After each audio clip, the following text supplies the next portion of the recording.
Part 4 of What If Naruto was the descendant of Sparda. So be sure to stick around until the end. Let's get started. Damn it, Haku. Did you have to hit me in the neck like that? It hurts like hell before and after the needles make contact, said Zabuza, pulling the last needle out of his neck and angry as hell had demons. It was the only way, Zabuza-sama. It wouldn't have been as effective had I hit anywhere else, said Haku, removing her mask, revealing a beautiful young girl with long black hair with a face one would think was so innocent you wouldn't think twice as to believe she was some missing nin subordinate. That was one of the reasons why Zabuza knew she would be so deadly when he took her from Mist and made her into his apprentice in the shinobi arts. You're soft yet ruthless at the same time, Haku. I can almost pity the poor boy you wrap around your fingers to become your boyfriend, said Zabuza, letting out a chuckle before he gurgled a little and spit out some blood once he peeled off the bandages. Only thanks to your training, Zabuza-sama, said Haku, while keeping the thought of having a boyfriend while an open possibility one day was something to be saved for a later date. Kazuna's house. One day later. 2 days had passed since the battle against Zabuza. Team 7 had made it to Tazuna's house that same day, where Kakashi told them that they would have the next 2 days to themselves while he looked over the situation. Sasuke had spent the time brooding while Sakura spent her time fawning over Sasuke. In an effort to avoid both his teammates and Tazuna's emo grandson Naruto had spent the entire week away from the house, leaving a few clones stationed around the place. The week had been extremely fruitful for the blonde as he dedicated it to training. All week he'd had clones working on chakra control exercises, his devil arms, and how to charge his guns with his chakra. He had been hard at work on developing a new skill with his guns called gun kata, which allowed him to fight hand-to-hand combat with his guns. He was also trying to find a way to transfer the power of serenity into his guns to make them far more dangerous and lethal than they already were. Okay, let's see. I would first have to focus serenity solely into the gun, then fire off multiple rounds. Shouldn't be too hard, he thought as he began to focus his energy into Angel and Reaper, watching them glow a bright silver before he pulled the trigger. He felt the force the gun shot with him being pushed back a little, but he kept firing till he saw the glow leave the gun. He then saw the tree he fired at actually fell over, due to the force of the guns. He was truly shocked that the weapons had that type of power and was also happy that he had that type of power in his hand. He has been working hard on that move for a while, and he was sure with a little more training he could do that at will and probably charge the guns faster. He put his guns away and walked back to the house, seeing as how he was pretty tired from the training he had undergone, and returned to the house to find his teammates and sensei all sitting at the table and seemingly enjoying a cup of tea. Yo, Naruto, good thing you're here. I wish to go over something that just came up in this mission, Kakashi said, with Naruto shrugging his shoulders and sat down, with Tsunami placing a cup of tea in front of him, and he himself thanking the woman before drinking it. Okay, Team 7, I recently came up with some disturbing news about what happened. It appears that Zabuza is still alive, he said, with Sasuke and Sakura looking shocked besides Naruto, who looked as if he already knew. Kakashi saw this and asked Naruto, how come you're not surprised? I already knew that Zabuza was still alive, due to the method that the hunter ninja used, he said, with Sasuke looking at him. Please, Dobi, like you actually know how he's still alive. Actually, Sasuke, he's right, Kakashi said, with the other two looking towards their sensei in disbelief. He then went into explanation of what a hunter ninja is and what they do. He explained to them what the death state was and how it is used to help bring their targets back to the village they are wanted in. He also talked of how the method the hunter used it was an actual diversion, so that way they would be fooled into thinking the man was dead when in fact he was still alive. To say the least, Sasuke and Sakura were shocked while Naruto just sipped more of his tea. I take it that since Zabuza still lives there will be training involved? Naruto asked, with Kakashi nodding. Naruto yawned into his hand before he got up from his seat. Very well then. I'm going to go have a meeting between my eyes and eyelids, Naruto said as he walked up to his room, and fell into a deep sleep. The next day, Naruto was now standing with his teammates in front of 3 trees, but he already knew what was going on. The kiddies were about to do the tree walking exercise, something that Anko already taught him. It simply involved you focusing your chakra to your feet and trying to climb to the highest point of the tree as you can. The only twist that you had to use your feet only. Naruto didn't feel like doing this at all, so he simply stood there to see Kakashi stand before them all. Okay, team, due to the injuries Zabuza sustained, he is bound to be bedridden for the next 1 or 2 weeks, so during this time you all are going to learn how to climb trees, Kakashi said, with Sasuke and Sakura looking confused. How could climbing trees help them get stronger when they already knew how to climb trees? But Kakashi-sensei, we already know how to climb trees. How is that supposed to help us? Sakura asked, with Naruto sighing getting everyone's attention. Naruto sighed. You really shouldn't have called it climbing trees. He turned to the nearest tree and walked to it, then walked straight up to the top branch, then hung upside down. Its proper name at tree walking. He unstuck himself and landed on the ground without a sound. Kakashi looked at Naruto. Very good, Naruto. Do you know how to walk on? Wa? He was cut off by Naruto. Yes, I can fight on top of water. Kakashi sighed. Okay, just how many exercises do you know? I know surface clinging, water walking, kunai and senbone balancing. I know 2 more exercises that I am not willing to tell, and I'm currently working on waterfall running. Kakashi's jaw damn near dropped, even he had trouble with senbone balancing, and he'd only heard of a few people running up waterfalls. Oh, I see, I guess you can go do whatever it is you do, Naruto. He said with the boy nodding and simply sat on one of the stumps in the area with his arms crossed. Kakashi then turned his attention to his other 2 students, who were too busy looking at Naruto to notice that he was looking at them, but they then turned their heads back to Kakashi, who sighed before he spoke. The key to this exercise is to focus just the right amount of chakra into the bottom of your feet, then use it to stick to the surface. Too little chakra and you'll fall, too much and you'll blow yourself off of the tree. Use these kunai to mark your maximum height. Kakashi then sat on a stump and pulled out his porn. This earned him death glares from Sakura. Sasuke and Sakura picked up their kunai and both ran at their designated trees. Sasuke planted his foot into the tree, splintering the wood, and ran up the tree trunk. But he only made it about 5 feet before he had to jump off. Kakashi didn't even look up from his book. You didn't use enough chakra, Sasuke. Sasuke growled and was about to try again, but a voice from above stopped him. Look, Sasuke-kun, I did it. Sakura squealed happily while sitting on the top branch of her tree. Good job, Sakura. You have excellent chakra control. Kakashi smiled at her for that. That's only because her power reserves are so small, she doesn't have that much to control. So the only reason she could do this is because she's weak. Naruto said, there was no way in hell he was going to let some mediocre accomplishment go to the girl's head. Sakura nearly fell out of the tree. Shut up, Naruto. What the hell do you know?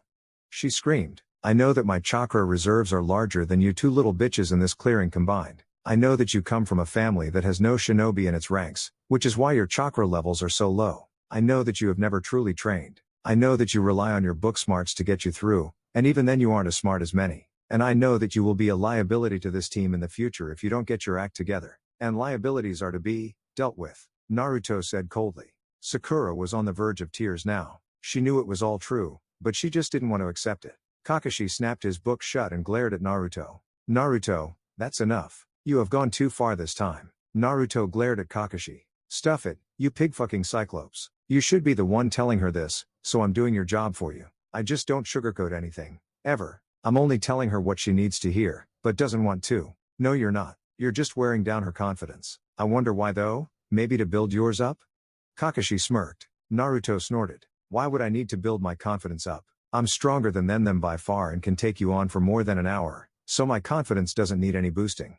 Kakashi narrowed his eye. Then maybe it needs a reduction. And maybe you need to grow a set. I don't care what you 3 do, but all I know is that I'm out of here, Naruto said as he walked away from the group with Kakashi sighing before he looked over to Sakura to see that she was trying to hold back the tears but was failing horribly. He then turned to find Sasuke continuing the exercise that he had to learn, not even trying to see if the girl was okay. How could I get a team like this? We've been together for almost 6 months and yet they haven't formed not a single bond with each other yet. Asuma's team has the best teamwork of the 9 and Kurenai's team has the best balance of the 9, yet this team is the strongest but lacks all 3 credentials. How can I fix this, sensei? He thought before going over to the pink-haired girl to try to console her. Maybe this was the best way to do it. With Naruto, the white-haired boy walked through an open field of grass. The wind was strong here and the clouds were beginning to produce rain. He didn't mind the rain at all. In fact, he loved it. There was something about it that made him just stop to watch it fall from the sky, putting him at peace for the moment. But at the time, he knew it wasn't important as he had to get some training done. He quickly crossed his fingers and brought forth a shadow clone before telling him to stand on the other side of the field. He then closed his eyes before opening them to reveal that they were red and silted. His body burst into flames before the flames left him and traveled towards the clone, surrounding his body in the fire. The flames continued to stay around him before they left, and all that was left a man with long red hair and 9 swishing tails behind his back. He wore plates of iron black, semi-iridescent armor with thin but intricate designs of vines and leaves on them. Where the armor didn't cover, a comfortable thick black material covered him. Kyubi stared at the boy for a moment before he spoke. So Kit, are you ready? He asked while taking a stance. Yep, on your call, Naruto said with the man nodding. Go, he said with Naruto nodding. The boy then summoned forth the chakra veil of Kyubi with 1 tail forming and a second one soon after, but the third didn't come. It appears that you can handle 2 tails now. That shows great improvement, but you still have a lot to do before you can truly use my power, he said with Naruto nodding before he took a stance as well. The white-haired boy quickly went on the offensive and did some quick seals before calling out fire release, fireball jutsu. The familiar technique flew to the knight, who held up his hand and blocked the flame before squeezing his hand. Naruto appeared before him, sending a forward jab to the man's face which was blocked as well. The boy growled before sending out his clawed left hand at the man's face, but it was grabbed before he could even do any damage. Don't warm up, Naruto, you need to be able to handle my power properly. I know what you're trying to do, so just fight me, Kyuubi said before headbutting Naruto, then sending a knee to his gut. The boy coughed loudly before his body vanished, causing Kyuubi to turn around, only to be punched by the half-devil. The man placed his hands on the ground before pushing himself back to his feet. He immediately crossed his arms to block the chakra claw the boy sent. Naruto then utilized this small window and pulled himself to Kyuubi's location. He then made some one-handed seals before calling out fire release, fireball jutsu, and exhaling the plume of fire in the red-haired man's direction. Kyuubi knew he could block it again, as his arms were tethered by the chakra claw, so instead he slammed his foot on the ground. As he did that, a barrier of earth surrounded him and protected him from the flames. The white-haired boy let go of the knight and skidded along the ground while the earth barrier fell to reveal a smirking Kyuubi. Earth release, ring of earth, something that you should have seen coming, he said with a smirk on his face before it fell once as saw Naruto's. Oh, you mean like this? He said as he vanished once more, causing Kyuubi's eyes to widen before turned around, only to see Naruto holding a sphere in his right hand. Rasengan, he called out, sending it towards Kyuubi's head, only to be surprised when the red-haired man grabbed his extended right arm before crushing it in his palm. Naruto cried out when he felt the bones break, before he pulled his arm away from the fox demon. Not bad, smartass, although you would want to try to completely catch me off guard, Kyuubi said before once more going on the offensive. Naruto sighed before taking up a stance. This would take while. 2 hours later, Naruto stood on the ground, with his hands on his knees and sweat dripping from the top of his skull. Kyuubi smirked at his vessel, knowing that the boy was doing far better than his expectations would be. Or perhaps he was just getting the full extent of his potential? Who knows at this point? He then walked up to the former blonde and placed a hand on the boy's shoulder, his smirk wider than ever. You've done well, my boy, but for now take a break. You need to rest up before tomorrow, as we will be kicking it to high gear, he said before he vanished into a puff of smoke and returned to the seal. High gear? I thought that I was going through that today? Oh well, I need to get some sleep, he said. He didn't feel like returning to Tazuna's house, knowing that he would have to apologize to Sakura for what he said to her. He looked around before his eyes spotted a perfect spot for him to rest in under a tree, and in the blink of an eye, he was under the shade and out like a light. If only he knew what was in store for tomorrow. A young girl walked into a clearing carrying a small basket. She was around 15 years old and wore a pink yukata with cherry blossom petal designs on it. Her long, dark brown hair swayed behind her as she walked towards the place she knew so well. Those herbs are around here somewhere, Haku thought, as she continued looking until something caught her eye. It was a white-haired boy sleeping soundly under the shade of the tree, but this boy had enlarged whisker-like marks on his cheeks. She felt her breath get caught in her throat, as she recognized him as the boy that fought Zabuza and beat him a while ago. She felt need to be wary of this boy, for all she knew he was already awake and watching her. But she assumed that he didn't know who she was, so she acted like any normal, naive civilian girl would. Haku grabbed the boy's shoulder and shook him. Hey mister, you shouldn't sleep out here, she said with Naruto beginning to stir before opening his eyes and letting loose a loud yawn. Naruto then stood up, showing that he was at least 2 inches taller than Haku, and bent his neck to the right, making it crack loudly. Why? He asked, trying to get his body to wake up, although it was failing miserably since he wasn't a morning person.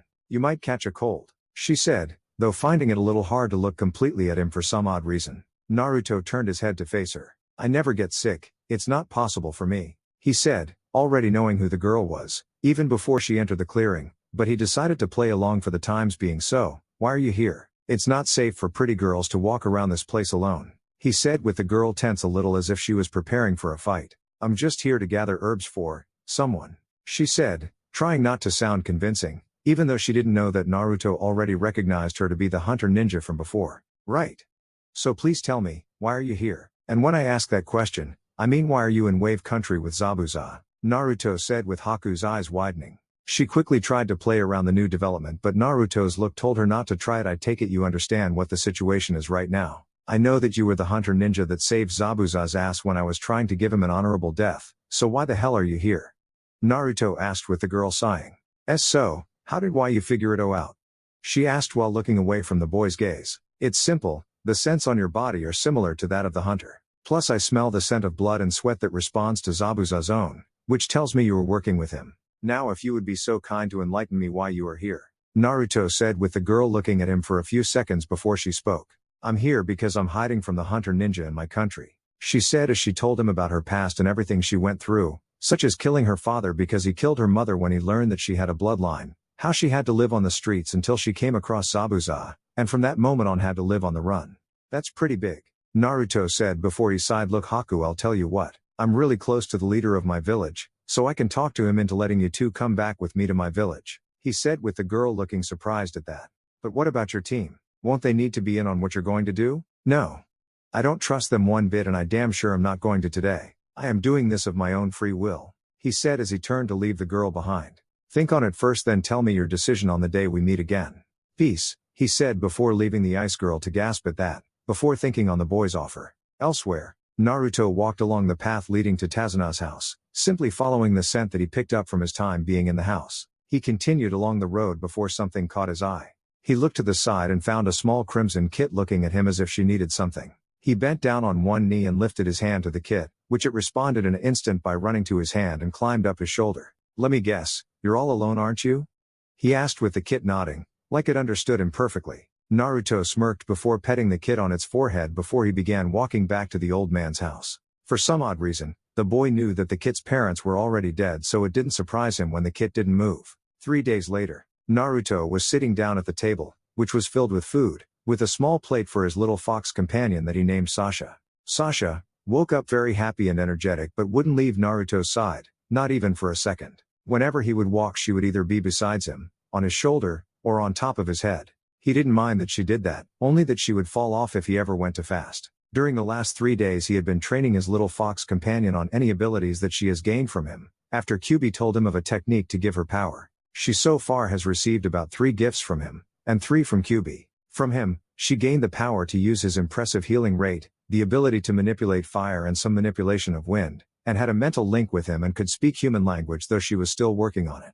From Kyubi, she gained a stronger sense of her trickster-like ways, and could use fox fire, but the most prominent was her ability to use some of Kyubi's chakra. She somehow gained access to the fox's first tail and was now able to become bigger in size, though Naruto advised her to wait before trying to shapeshift. On the day he brought Sasha back, everyone wondered where he got the fox, but Naruto simply said that he found her alone in the woods. That excuse was partially true but his teammates believed it nonetheless. At the dinner table, they chatted about random things. The weather, different kinds of sake, even porno were a topic that had come up more than once, much to the dismay of everyone besides Kakashi and Tazuna. While they were all talking, Inari came down and joined them, but kept to himself for a majority of the dinner. Naruto heard the story about how this kid father was brutally tortured by Gato, before being publicly executed in front of everyone in the village as a form of dominance that he held over the land.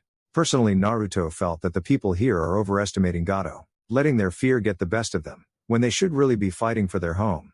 But all they were doing was letting that fat bastard take it from them. After about 20 minutes of eating, the kid had enough and spoke. Why are you doing this? Why are you training to fight someone like Gato? You're just going to get yourselves killed. No one can beat him, least of all you people. Naruto, who had used Inari's distraction to finish his meal, decided enough was enough. Shut up. You're underestimating our abilities, and overestimating Gato's. He is nothing but a fat midget hiding behind his money and his mercs. The sooner you realize that, the sooner you can get on with your life and stop bothering people with your melodramatic babble, he said with Sakura looking at him with shock and was about to say something till Inari beat her to it. Inari glared at Naruto. What do you know? You've probably lived your entire life in comfort, never having to worry about anything. You know nothing about pain and suffering, he yelled as he was about to run off, but something stopped him. The temperature in the room dropped by several degrees, and everything started to vibrate. Plants were dying both inside and out of the home, and everyone at the table was having trouble breathing. Kazuna was about 2 seconds from a heart attack, Tsunami was turning blue from lack of oxygen, and Inari had pissed himself. The sheer amount of chakra and killing intent was so great that it was becoming an oppressive force by itself, rendering them all unable to move. This was the kind of thing that would make a Hyuga's head explode, or at least make their eyes melt. Sasuke's instincts were screaming at him, telling him to get away from Naruto, but his body refused to move. Sakura was literally on the floor in the fetal position, having never even heard of something like this, let alone facing it. Kakashi was struggling with himself. One part of him was telling him to run away and never return to this unholy place, and another was telling him to stop Naruto before he leveled half of Nami no Kuni. A dark purple aura surrounded Naruto, as he seethed and breathed in heavy air. The aura began to wisp around the area, and would break glass, scratch the walls, Hit the floor, anything that caused damage to the area around the white-haired boy. His hair stood up and spiky as he glared at Inari, which made the boy piss his pants. Naruto's eyes were now black with the pupil being full of dark purple color with the energy growing stronger as his rage grew stronger. I know nothing of pain and suffering? I fucking know nothing of pain and suffering? Have you ever been hated for something you had no control over? Have you been hunted down like an animal on your birthday and beaten within an inch of your life? Were you forced out of an orphanage because you complained that the kids were being mean? Did you have over 50 assassination attempts made on you when you were only 3 months old? Do you know what it's like to come home and neither your mom or dad is home and you are stuck wondering if they are alive or dead? To never be accepted by anyone, no matter how hard you try or what you do? Do you know what it's like to fear for your life every second of every day? Do you know what it's like to have to hide in a fucking forest on your goddamn birthday every year because you were afraid? Do you know what it's like to have to work with the man that just sat there and watched it happen? Well, do you? Naruto slammed his hands down on the table, breaking it in half like it was a toothpick. Answer me, you little shit, or else I'll show true pain and suffering. Inari collapsed on the floor screaming, "No, I don't know." Over and over again. Don't think because of your daddy's death that you know what suffering is, because in real life, you will never know my suffering, Naruto said as he turned around and walked towards the door, and punched the door off its hinges, thus scaring everyone in the room. The boy then left the house with Sasha, following him closely behind. Everyone just sat there, frozen in complete shock. That was an ordeal that they all can say without a doubt they never wanted to experience again. Once everything calmed down a little more, they were able to move again. Sakura got up from her position on the ground and went back to her seat. Kakashi-sensei, is everything that Naruto just said true? She asked, as the memory of seeing Naruto in such a rage-like state was unbearable for her. In a way, he sorta told about a quarter of what he'd gone through, he said, making everyone gasp. Sasuke looked like he almost felt sorry for the boy, with the key word being almost. Tsunami looked ready to cry for the boy, as she couldn't dream about a life without a parent or someone to just say that they loved you when you were younger. Kakashi sighed and looked at a still crying Inari. I wish I could tell you he didn't mean that, but even I can't make up a lie that bad, he said, with everyone looking at him curiously. You see, about 6 years ago, something really bad happened to Naruto, in which resulted to him almost being mentally broken. In fact, it was so bad that after the incident, Naruto began to try and commit suicide. He almost succeeded on 2 out of the 20 occasions he tried, Kakashi said, with everyone just looking shocked beyond belief. Sakura in general looked shocked as she remembered Naruto always smiling and laughing things off like some sitcom. But you can't be right on that. Naruto always smiled and laughed at stupid stuff during the academy, she said, remembering his smiling face whenever she saw him. That was because it wasn't his true self, he said, with everyone looking shocked. I can't go into detail about it, but Naruto wasn't always who you thought he was. In fact, Naruto hasn't been himself until 6 months ago, when he became what you see today, he said, with everyone nodding at that. What happened to him that would make him even think of that? Kazuna asked. Before Kakashi could answer, the sound of a large scream was heard from the center of the forest, and the same feeling they got from before returned, though from a distance. They ran out to see a giant tower of purple chakra shoot to the sky, with Naruto's voice echoing from the tower itself. If anything, they knew one thing: do not mess with Naruto right now. 2 minutes before, Naruto was so pissed that words couldn't even explain it. He was mad far beyond what he ever thought, with the only thing remedying his anger was slashing at the trees, but even that went to its limits. How dare that little fucker claim that his life was worse? He said as he slashed another tree, with his aura continuing to grow, but for some reason, Sasha wasn't affected by it. In fact, she looked like she was becoming accustomed to it. I've been through things that little bitch will never see, he thought as his anger continued to grow, while Kyuubi grew scared as he sensed the power that Naruto took in when he beat that demon with his father's spirit began to grow. Oh shit, I gotta stop this or else he might bring it out, Kyuubi thought as he began to speak. Kit, you need to calm down. That kid didn't know what he was talking about. You're right, he didn't know what he was talking about. Nobody can ever compare themselves to me, he said, with his anger growing more than lowering. I am alone in this world, with nobody that loves me. Nobody can compare themselves to me, Naruto shouted as the purple chakra that surrounded him exploded towards the sky, destroying everything in the surrounding. As quickly as the tower appeared, it left with the only indication of it ever existing, with the huge circle of dirt at where it once stood. Inside the circle was a figure, but said figure looked very demonic in certain terms. His skin was pale beyond belief, with long pointy ears, long silvery white hair, and purple and black eyes. This person was Naruto, who was breathing heavily with Sasha on his shoulders looking over Naruto's form. Naruto kept breathing until he fell over onto the ground unconscious, his transformation leaving him. How could I allow him to gain that form? Kyuubi said, with Nero looking at him. What's wrong with the form, Fox? Nevin asked, with Kyuubi looking towards the succubus demon. That was the form of March, a god that was said to be the only human in the world that could control both darkness and light. But it wasn't like that at first. In fact, he was even said to be from two different timelines and could control all types of powers that existed in the world, but nothing compared to his light and dark powers. He was also said to have two transformations, one for light and darkness. That was his dark form. QB said with Nevin looking shocked. But how could he have that type of power? I thought that darkness and light were elements that have long since been lost to the world? She asked. That's only partially true. There was a rumor that said he found statues that held the power within them. When he impressed them, the statues blessed him with the power over light and darkness, and from that day forth he went by the name of March. But how this kid was able to access that form bothered me a little, and makes me wonder about his heritage even more. QB said as Naruto was picked up by Kakashi, who was surveying the area before bringing Naruto back to the house. 2 days later, the white-haired boy awoke the next morning due to his fox companion licking his cheek. He petted the kid's head, telling her to get off as he got up from his bed, shaking head to try and get the cobwebs out of his head. He couldn't believe the amount of power his body produced nor the transformation his body had undergone. It felt completely dark and void of life, with the only source of emotion being pure anger and rage. I wonder if I can access that form again. Naruto thought as he got up from his position and put on a pair of black pants and black gloves with the fingers removed, and the hoister for his guns around his waist. He walked down the hall into the kitchen where he saw his team and Tazuna sitting at the table, with Tsunami in the kitchen washing dishes. When he walked in, everyone was looking at him with wariness. Must have been because of that little incident. Oh well. He thought as he sat down at the table, with Tsunami placing a cup of tea in front of Naruto, which the boy thanked the woman for and drank happily. Dobi, what happened to you 2 days ago? Sasuke asked, as he remembered the amount of power that Naruto was exploiting, and now wanted answers. I've been asleep for 2 days? Damn, Naruto said with Sasuke growling. Don't change the subject, answer my damn question. He said in a demanding tone that meant he was very serious about this subject. Well then I can see someone hasn't had his hemorrhoids medication today. Tell you what, when you have that problem in check, as well as you finally discovering your true inner self, then I'll consider telling you. The boy said with Kakashi, holding his hand to his mouth as he got what Naruto was implying when he said Sasuke discovering his inner self. The Uchiha looked ready to argue again, but Kakashi got involved this time. Alright, that's enough, both of you. Now today we're all going to go and protect Tazuna at the bridge, he said with everyone nodding. Naruto got up from his seat and walked out of the door. He would just go bare-chested today, seeing as how he didn't feel like wearing his jacket. Nice to see at least one of them has enthusiastic-like ways.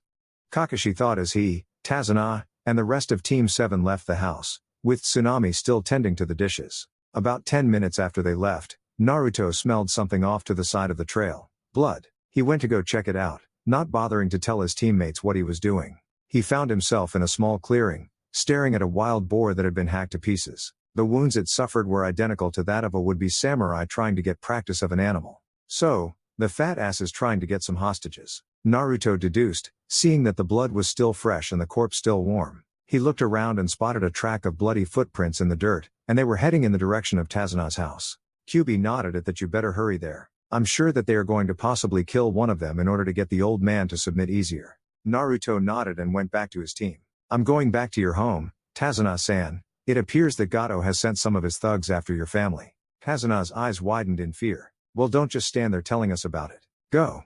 Naruto nodded slightly and disappeared with a burst of speed. Back at Tazuna's house, 2 samurai wannabe thugs walked down the docks to Tazuna's house and broke down the fixed door, startling Tsunami and Inari. One man was dressed in a gray hoodie, black sweatpants, Zori sandals, and a green beanie covering his bluish-green hair. He had an extremely bored look on his face, like he didn't want to be there at the time. The other man wore an eye patch over his right eye, had his limited amount of hair tied back into 3 separate ponytails, and had no shirt. He was taller than his partner by about 6 inches and had purple tattoos all over his torso and arms. He wore black Hakama pants and, like his partner, Zori sandals. However, unlike his partner, he had a sadistic smirk on his, less than attractive face. Alright you two, you're coming with us. Gato wants to have a word with you. The man with the beanie named Zori said with his partner Waraji nodding his head. Now are you going to come quietly, or do we have to negotiate your coming by will or force? Waraji said, grasping the hilt of his sword. Tsunami's eyes widened, but Inari was doing something he never thought he would do.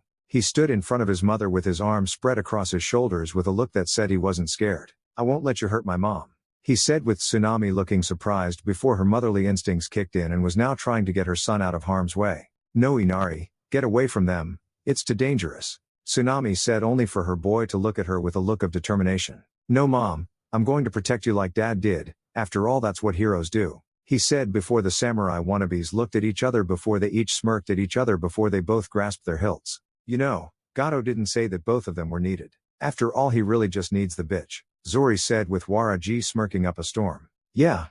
Plus we can get in a nice practice session like the other day those boars, Waraji said as he drew his sword, along with Zori and both men charged at Inari, who closed his eyes to await the pain. Serenity was the call he heard before the sound of men's screams and blasted to the dock was heard. He opened his eyes and saw that it was Naruto standing before him with his right arm extended, and the two men were on the dock, trying to get back up. Geez kid, you would think that you would keep your eyes open for the whole thing, but I'll just call it as your first real encounter with battle, Naruto said as he smirked at the boy, who looked shocked before he found a grin on his face. Naruto Ni-chan, you came back and saved Ka-san, he said hugging the boy's leg, which made Naruto pat his head before trying to get the kid to let go. Inari, whatever you do not come outside until I say that it's okay, Naruto said with the boy looking confused. Why?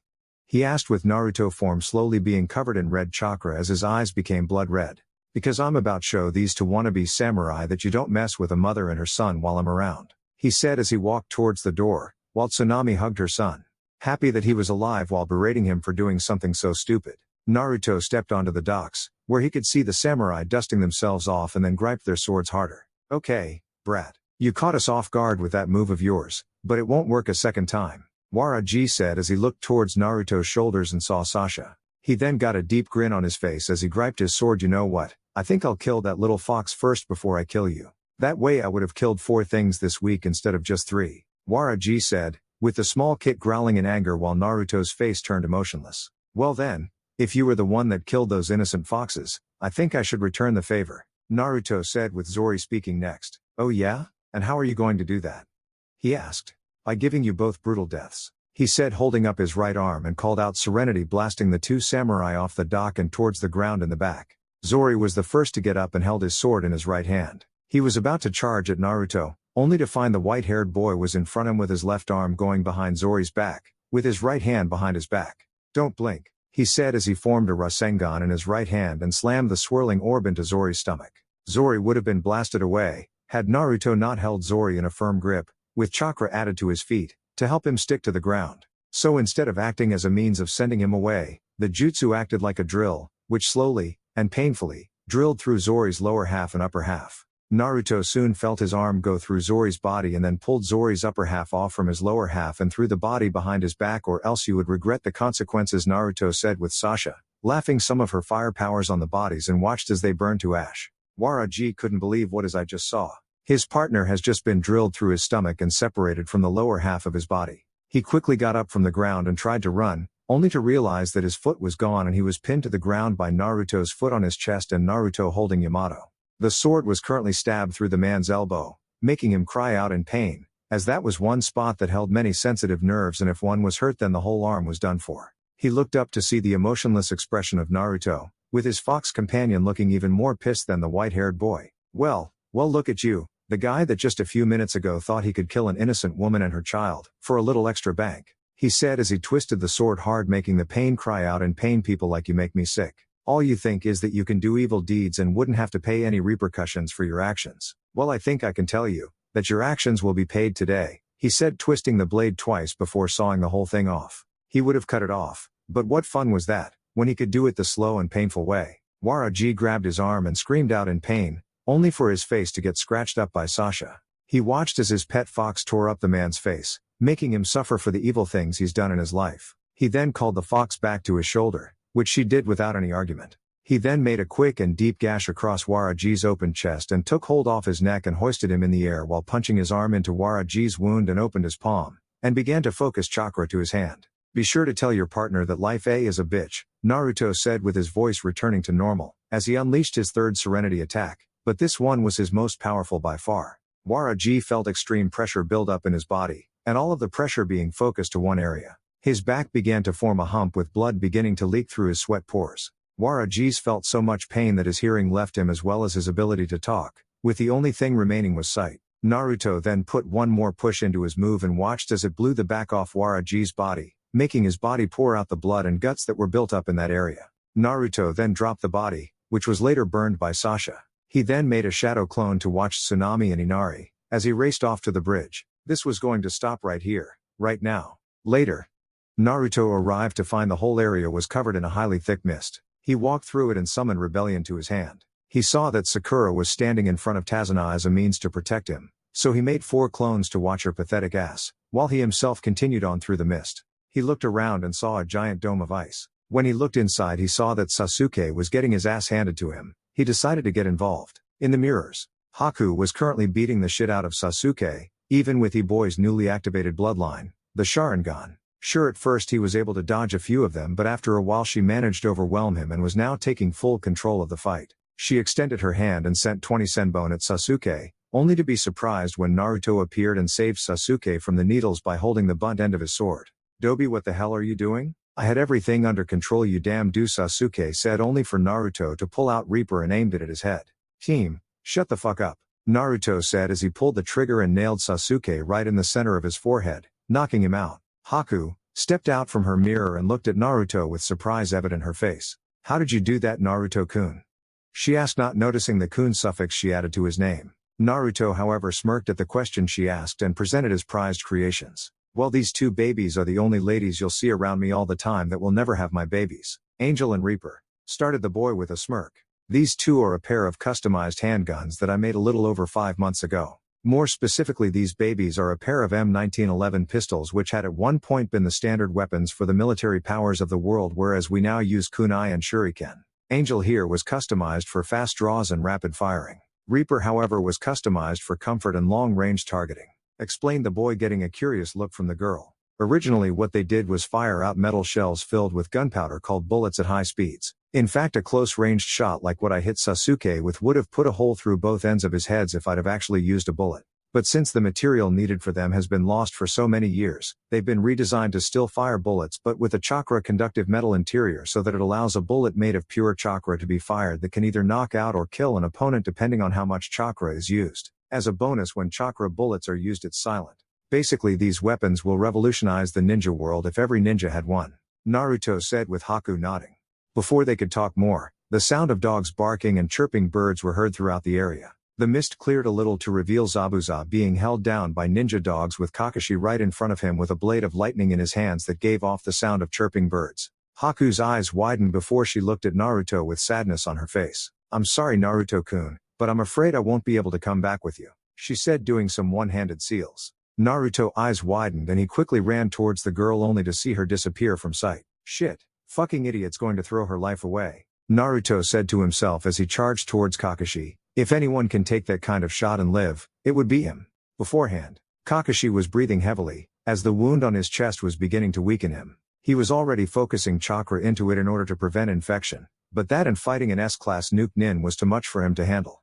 Zabuza is a very formidable opponent, as he developed a way to defeat the Sharingan, in the most simplest of ways. He closed his eyes. The 7 swordsmen were very well known for their heightened senses and the ability to see through sound and smell. So he knew for a fact that with Zabuza's silent kill technique and the ability to fight with his eyes closed, then the only person that would get hurt was himself. "I gotta end this quickly, I'm losing far too much time," he thought as he pulled out a scroll and unrevealed it. He then took some of the blood from his wound and ran his finger along the scroll and quickly rolled it back up and did some seals. He then slammed the scroll on the ground and called out Summoning Earth Release, Fang Pursuit Technique. He called out as seal patterns came out of both sides and into the ground. "No matter what you do, nothing will matter. I have you trapped in my jutsu," Kakashi said, Zabuza, his voice echoing all around. A series of seals appeared in place of the scroll before shooting off into the mist, tearing up the ground as they went. In less than a minute the mist began to clear slowly as Kakashi could now make out the form of Zabuza with a pack of dogs biting into him and holding him down. "If your eyes don't work, just use your nose," said Kakashi, smirking under his mask. Looking ahead of himself, he saw Zabuza 2 dogs biting into each of his legs, one on his right arm, one, a small pug, hanging from the tie of his hitite, and finally one massive bulldog biting into his left shoulder while his 4 paws secured the nuke nin's arms. "That's what happens when you have your eyes shut in the mist," lectured Kakashi while motioning to the pack of dogs. "This summoning is specifically for tracking down an opponent. The reason I purposely let my blood spill twice was for the sole purpose of getting your weapons soaked in my blood. These are my cute nin dogs. Their sense of smell exceeds that of all other dogs. So it seems that you are the one trapped my jutsu. The mist has cleared. Zabuza, your future is death," finished Kakashi. "My future is death?" said Zabuza with a scoff. "I'm sick of your bullshit. Your ambition was too great. You abandoned Mizu no Kuni and became a nuke nin, with your story even reaching the Hidden Leaf. On top of this, your attempted coup d'etat and the assassination of the Mizukage both failed. Needing money for revenge as well as needing to avoid the hunter nin, you ended up having to attach yourself to slime like Gato, spoke Kakashi quietly. Ox, hare, monkey, thought Kakashi while going through seals. As soon as he finished, the seal's chakra began to surround him as well as covering his hands soon before the sound of 1,000 birds chirping began to fill the air. Reikiri, exclaimed Kakashi holding his wrist with his left hand as the chakra formed around his hand. I'll say this one more time, Zabuza. Surrender, your future is death. He said with Zabuza trying to move his body, but couldn't as the dog's grip was too strong. And I'll say this once, go fuck yourself, he yelled as he kept trying to get loose, but sadly to no avail. Very well then, I'm sorry, he said before he charged at him head on while Zabuza mentally smirked to himself. Hook, line, and sucker. He thought to himself as he got ready to counter, but something changed all that. It was at that very moment Haku appeared before him and had her arms out, ready to take the shot for her master. No. Damn it, Haku, what are you doing? He asked himself as he saw Kakashi getting closer to both of them with his arm extended, meaning that he couldn't stop himself. Naruto saw what the girl just did and added more chakra to his feet. He needed to get there before it was too late. Zabuza was now in a huge dilemma, as Kakashi charged at him with Haku acting as a shield. One, he could let Haku take the shot for him, while he gets ready to finish Kakashi off, or he could use his remaining strength to save the girl he looked at as a daughter. He wanted to live, but not at the cost of his only daughter's life. So he unlatched his right arm from the dog's mouth, and backhanded Haku away from hit, placing him at the mercy of Kakashi's jutsu. Haku was ready to end her life to save Zabuza, until she felt a hit from behind her and was now on the ground, out of Kakashi's range. When she looked up, her eyes widened in horror as Kakashi stabbed Zabuza through his chest, making the man cough up blood before he fell backwards as the dogs let go of their grip. He was let down slowly by Kakashi, as Haku ran to his side with tears streaming down her face. Please Zabuza, don't die. I can't lose you like I lost my mother, she said with tears streaming harder. She soon felt a hand rub her cheek and saw Zabuza reach for his mask and pulled it off, revealing his face to her, to show that he was doing something she thought she would never see. He smiled. He smiled a real and genuine at her for the first time that she has known that man. It's okay, Haku, I want it to end like this. The only regret that I have is that I couldn't be here to see my daughter become a woman, he said, coughing up blood, but didn't see the shocked look on Haku's face. What? A daughter? She said with the man nodding at her, his smile still on his face. Yep. You are the closest thing that I'll ever have to a child, and I never been more proud to call you my daughter. Keep my name alive, make the name Momochi continue to be feared throughout the nations through you, he said as he saw Naruto approaching him with a solemn look on his face. You never gave me my rematch, old man. I demand that you try to live long enough for it, Naruto said with the man chuckling at that. Sorry boy, I would love to fight you again, but my body is too weak to try. But can you do me at least this favor? Take care of Haku. Protect my daughter with your life, or else my ghost will haunt you for the rest of your days, he said with Naruto nodding his head. You can count on me, Zabuza, Naruto said with the man thanking him before looking at Haku. Haku, in my pocket is a scroll that I've been meaning to give you for your 16th birthday. Use it wisely, my daughter, he said with Haku nodding, though the tears wouldn't stop falling. May your soul find peace in the afterlife, Momochi Zabuza, Naruto said with the man giving off a weak laugh. Please, I'm going to hell. A glorious place meant for demons, monsters, and devils. My, kind of, party, he said with his eyes closing and his arm going limp. Haku then burst further into tears and hugged Naruto, who took hold of her and rubbed her back, while he saluted the now deceased swordsman once known as the Demon of the Mist. Well, look at this, seems the famed Demon of the Mist was nothing more than a baby demon, a mocking voice from the other end of the unfinished bridge said, along with the chuckles of several others. Still, even if you'd have one, I'd have still killed you anyway. Shinobi are too expensive for my taste. Hell, for what I was paying you I could get all these guys and still have some left over, Gato said as he and his mercs all stood on the other end of the bridge. Naruto saw Gato and told Haku to close her eyes. She nodded and did as he said before he told her that he'll be right back. The white-haired boy began to walk towards Gato with Rebellion dragged on the ground before the sword rested on his shoulder. Tell me something, Gato? Why is it that you feel as though you're invincible when all you are is nothing but a scrawny loser? Naruto said as he let the dark aura return to his body. Don't come any closer, brat, or else you want to die right here, right now, Gato said with Naruto laughing out loud as the aura grew stronger and pointed the sword towards Gato. I got a much better idea. How's about I kill you right here, right now? He said with his voice turning demonic. Gato grew scared as he backed up from the boy and stood in front of one of his mercs. That does it. I want all of you to kill this brat right now. The person that does gets a handsome bonus in their check, he said with all of them charging at Naruto, who smiled a smile that spoke one word. Insanity. Okay, then you asked for it. Devil skill, Nevin art, demonic thunderstorm, Naruto said as he stabbed Rebellion into the ground. A huge blast of thunder fell from the sky and struck Rebellion, while successfully destroying all the mercs in a single blast, leaving all dead but Gato, who was now staring at Naruto in fear. The white-haired boy entered his dark form once more, with his fox companion standing firmly on his shoulders. Naruto then disappeared and reappeared in front of Gato with a devilish-looking grin on his face. Oh, what's the matter, little Gato? Are you scared of the big bad devil? Naruto said, kicking Gato's ribs, breaking a few of them in the process. Gato cried out in pain only to have Naruto grabbed hold of his neck and began to squeeze Gato. Before I kill you, I need you to do one favor for me. When you see Keiza, the father of that little boy Inari, tell him you're sorry, Naruto said before he applied so much pressure that it busted Gato's windpipe.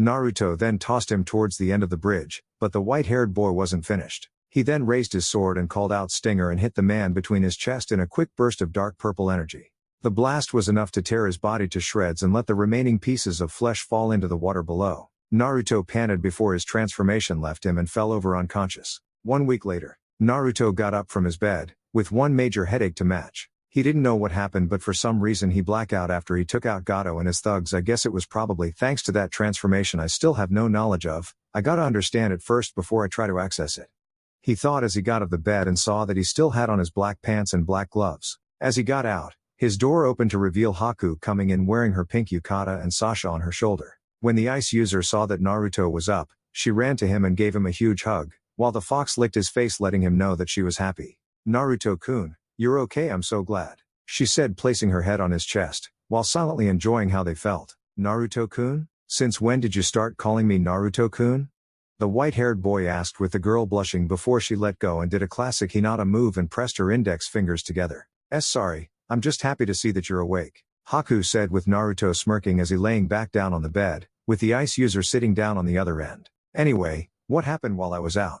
He asked. You were out for about a week. During that time Tazuna finished his bridge with Team 7 and the whole village. Kakashi's been helping the Uchiha with his Sharingan. That pink-haired girl been helping Tsunami, while at the same time tried to come see you, but that fox of yours wouldn't even allow her in the room, she said with Naruto looking at Sasha and petted her head and said good girl before he gave his attention back to the ice girl. I've been taking care of you since your fox would only let me near you. And that's been it, besides Inari talking about how his Ni-chan saved the village, she said with a smile on her face, as she could tell that the kid must really care about Naruto. So what are you going to do now? Tsunami-san has offered to let me stay here if I wanted. But I was thinking that perhaps I could accompany you back to your village, maybe become a real medic nin like I always wanted, said Haku, as she smiled at the half-devil. I'd like that, said the boy said with a smile on his face. Me too, you know you're my first real friend, said Haku with Naruto giving her a confused look. I always thought Zabuza-san only saw me as a weapon, but he saw me as family, a daughter even. You however are my first true friend, the first person to ever tell me I was more than a weapon. Besides I think it would be more fun if I stay with you, she said with Naruto giving her a smirk.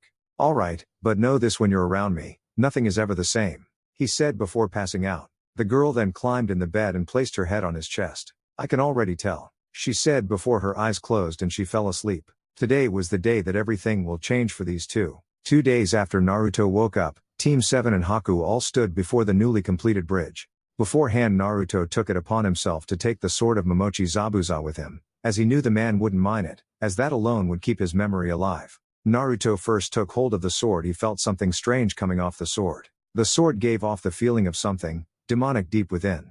In fact, the same thing occurred when he touched the gauntlets that once belonged to the demon brothers, and now he was curious as to how this one was giving off the same feeling. But besides all that, when Naruto took hold of the sword, he could help but think that the sword was, well, light. It felt lighter in his hand, as he could swing with very well-timed precision and cut a tree off from the roots, but it didn't feel right in his hand. He knew that the sword would never truly work well with him, and felt that deep down. The sword knew that too. I think I know the perfect person to hold these babies, Naruto thought as he looked at the sword on his back, which once again confused everyone that accompanied him except Haku, who felt that it was just another freaky thing that the boy was able to do. With goodbyes from everyone and a tearful hug from Inari, Naruto and the group left the village, with Tazuna naming the bridge the Great Naruto Bridge. The trip back was a very quiet one. In fact, the only thing you could hear was the sound of Team 7 and Haku moving at shinobi speed. Thankfully Sakura had such low chakra reserves, as she had to focus solely on running and couldn't afford to talk. In fact, even when they rested, Sakura didn't run off her mouth as she needed to save her energy. Sasuke always remained quiet, so it wasn't a big deal that he did stay quiet. Kakashi saw that the boy kept turning his Sharingan on and off, probably basking at the fact that he finally had the prized bloodline dojutsu of his clan. He didn't like the fact that the boy was toying with the eye, but at the same time he wasn't, as the boy probably felt like he was one step closer to reaching his goal of killing his brother. When he looked at Naruto, he saw that the boy was quiet as well, but the boy would only speak to Haku but in quiet tones so they can keep the conversation between them and no one else could get involved. He saw that he and Haku were sitting next to each other with MP3 jacks in their ears and was listening to a song, but he couldn't hear which one it was. He looked back at his other students and saw that Sakura kept taking glances at Naruto, though he could see that they were looks of sadness, curiosity, and jealousy. He figured that she was still thinking of the conversation they had before they arrived in Wave Country. Flashback. 3 weeks ago. Kakashi was still condoling Sakura, who is still yet to this point stopped crying.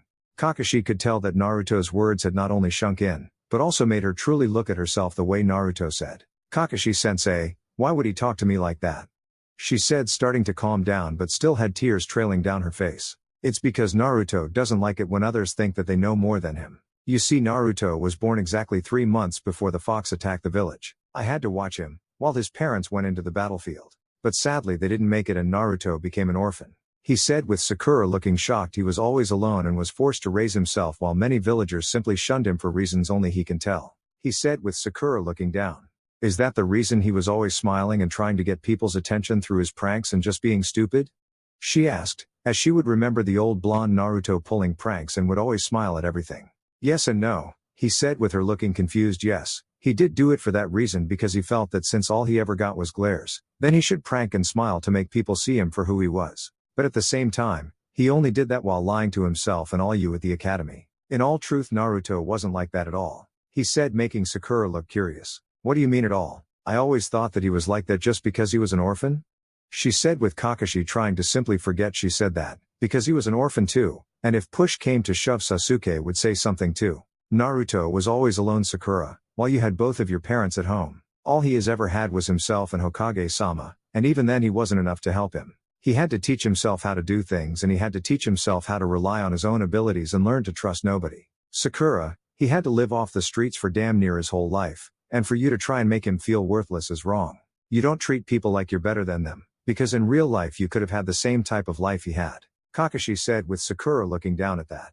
She and the other girls that were Sasuke's fan club all made fun of Naruto for being alone, and in some cases told that to his face. She herself was no different than the rest, as she would tell him that fact whenever he would talk to her. She remembered when she told him this table is for kids with parents and people that love them. "Oh look, you don't, which means you go to the orphan table over there." How could I say that? She thought. How can I make it up to him? She thought, with her sensei shrugging his shoulders. "I don't know, but for your sake, I would try to think of something quick," Kakashi said as he got up from his position and began to walk off before he said, "One last thing, what I would do is give him time to see that you're serious about not only training but about apologizing to him. Because if you're not, you'll only be proving him right," he said as he left with the girl who was deep in thought. "I guess, I know where to start," she thought before she began to feel a new determination well up in her. "I'm going to stay on this mission, and I will prove to Naruto that he is wrong and that I can be a real shinobi," she said to herself while silently vowing that she would make it up between herself and Naruto. End flashback. He hoped deep down, the two could make up, but only time will tell. 10 minutes later and the group was back up and hopping through the trees towards the village. True to Kakashi's word, they had no more breaks and managed to make it to the village gates just as they were getting ready to close them for the night, meaning it was nearing 5 o'clock. The group made it to the Hokage Tower in 5 minutes and were now in the Hokage's office. "So Team 7, I take your mission was a success, but who is this young lady?" Hiruzen asked, with Naruto stepping forward. "Old man, this Momochi Haku. She is the sole adoptive daughter of the now late Momochi Zabuza. Here's his sword to prove it," Naruto said, reaching up for the blade on his back, making Hiruzen's eyes widened. "You killed Momochi Zabuza?" he said in a low voice, but Naruto heard it. "No, I didn't kill him. He died from a wound Kakashi inflicted on him. I just took his sword into my possession, but after recent development, I think it would serve better in the hands of some else than my own," he said, with Sasuke looking up at that. If the Dobi was giving up some power, then he would be the first in line to take it. "Interesting. What would make you deny such a legendary weapon in the black market and sword fortune?" he said, as he knew that Zabuza's sword was worth well over $100,000 and even more if sold to the more desperate sword collector. "Because when my hand touched the sword, It gave me a weird feeling, like the sword was somewhat alive. He said, getting that feeling again from the sword. Sasuke, however, didn't care about that, as he wanted the sword and nothing more. Then give me the sword, Dobi. After all, a weakling like you could possibly handle that type of power anyway, Sasuke said, thinking that Naruto would do it. Instead, Naruto backhanded him and looked him in the eye. I'm afraid you didn't quite hear me. I said I think it would serve better in the hands of someone else. That means that I will choose who wields it, Naruto said before giving the sword a good long look before a smirk came to his face. And I think I know the best person to give this sword to. Very well then, now as for you, Miss Haku, were you a registered shinobi from Kiri? He asked with the girl shaking her head meaning no. No, Zabuza and I were always on the run, so we could never stop in one place for me to get registered long enough to become a shinobi, she said with Hiruzen nodding.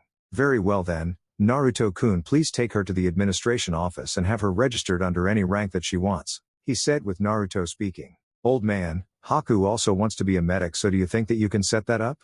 He asked with Sarutobi nodding. Very well then, Team 7, you are dismissed except for Naruto and Haku. Kakashi, I'm going to need your report on the mission, he said with everyone nodding, and left the room except the two people that he requested to stay. With a huge smile on his face, Sarutobi pulled out a set of keys and handed them to Naruto, who looked at them confused before he got the hidden message. Naruto-kun, today is moving day. 2 months later, the sounds of battle could be heard throughout a certain compound that belonged to the Namikaze clan. Within it was a white-haired boy standing in front of a clone of himself. The original held Angel while his clone held Reaper. During the last 2 weeks, he learned that the style he gained worked solely for darkness. The style allowed him manipulates and control the shadows any way he wanted. The style also gave him access to some technique, with the first being a new type of clone, made completely of his shadow. The shadow had a mind of its own, so it could fight without his help. The clone could also take hits and live through them unlike regular shadow clones, but Naruto was only able to produce 2 types of these clones. After that, no more could be done. You ready for this? The clone asked with Naruto nodding. Always ready? He said before he and his clone ran towards each other. The clone fired off several rounds at the original, who blocked with Angel before he fired his own set of bullets at the clone. The clone then came into range and extended the gun at Naruto's head, only for him to knock the gun away as the clone fired a round. He then took a hold of the clone's gun arm and aimed his own at the clone's head, only for him to also take hold of the boy's arm. They began to spin their bodies to get untangled, while still firing rounds. Naruto got loose and aimed his gun behind his back, and towards the clone's abdomen. The clone quickly jumped over the boy as the shots were fired, and aimed the gun at Naruto's temple.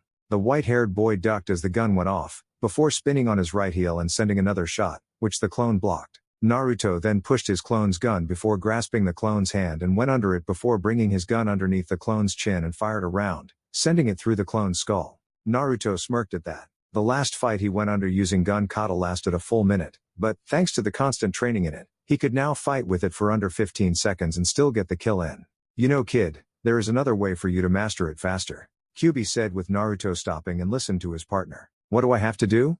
Naruto asked as he watched his clones continued practicing the gun kata technique. Try to integrate the style into Royal Guard. The repulsion and guarding techniques will help you focus your attacks much better and faster. Plus you can use the shots as a means of attacks. Try to integrate gun kata with Royal Guard and that should help you master it further, Kyuubi said with Naruto thinking on it. Royal Guard was a highly defensive taijutsu style and was a very difficult one to master. In fact, he still has yet to master it, but if he integrated gun kata with it like Kyuubi said, then he was sure that it would work. What do I have to lose? Naruto thought. He was developing this style for a while now. Gun kata was supposed to help him fight with his guns at hand-to-hand location. With this and Serenity-induced bullets, he would be able to fight in long-range, mid-range, and short-range type combat with the guns. He then stopped when he saw Haku standing in the doorway with a smile on her face. After Naruto moved to his new house, he immediately brought in Haku, because she couldn't find a place of her own after 2 weeks. He didn't mind her staying as that gave him a training partner. They were always together, and to Haku, it was amazing. They would either train, or just hang out to get to know each other more. They even went to places around the village, which gave the impression that they were a couple. Haku didn't mind the idea of being his girlfriend, but would wait until the boy was ready for the next level. Today, however, Naruto was getting ready for something big. The Hokage called him and stated that he was needed for another mission again, except this one wasn't a single mission like he would think. This one involved him teaming up with another genin team and a replacement sensei, seeing as how the current one was on a separate mission. He didn't mind the mission, as he was very tired of his team right now. Sakura was trying to talk to him or treat him to ramen since that was his favorite food. But Naruto wasn't in the mood to deal with her bullshit, as he had too much on his mind currently to be bothered by her. Sasuke was still trying to get Zabuza's sword from his possession, as well as the Demon Brothers' gauntlets, not really knowing that he already gave them away like 6 weeks ago. Sasuke was being a real brat and he didn't feel like dealing with his bullshit. Kakashi could kiss his ass for all he cared. All he knew was that he needed some time off from them, and what better way to do that than going on a mission. Meanwhile, okay then, Rock Lee and Sukiyakari Tenten, I have a B-ranked mission for you too, Hiruzen said, looking at the two genin before him. Rock Lee is a tall boy with bowl-cut shaped black hair and black bug-like eyes with large caterpillar-like eyebrow. He was wearing a green bodysuit with orange leg warmers, white tape tied around his lower arms, dark blue ninja sandals, and his headband tied around his waist. Sukiyakari Tenten had brown hair tied into two buns and chocolate brown eyes. She wore a Chinese-style pink shirt and blue pants with dark blue ninja sandals and her headband tied around her forehead. The two genin were currently confused as to how they have a mission with the absence of their third teammate, Hyuga Neji, and their sensei Mito Gai. Hokage-sama, how is it that we have a mission when our third teammate and sensei is gone? Tenten asked. I decided to give you two this mission because you're both more than qualified for it. However, with the absence of your third teammate Hyuga Neji and sensei Mito Gai, I have given you both a temporary teammate and sensei. Guards, let them in, he said, with the guards nodding, and opened the doors to reveal Uzumaki Naruto with his fox companion Sasha on his shoulders, and Mitarashi Anko walking in, though Anko looked extremely happy about something, but wouldn't mention what it was that her so happy. Team Guy, meet your replacement teammate Uzumaki Naruto, and replacement sensei Matarashi Anko, he said, with Lee shaking Naruto's hand with Tenten looking away with a huge blush on her face. I take it you all know each other? He asked, with Naruto speaking. We know each other through some pretty mutual things, but other than that, yes, we do know each other, Naruto said, with Sarutobi nodding.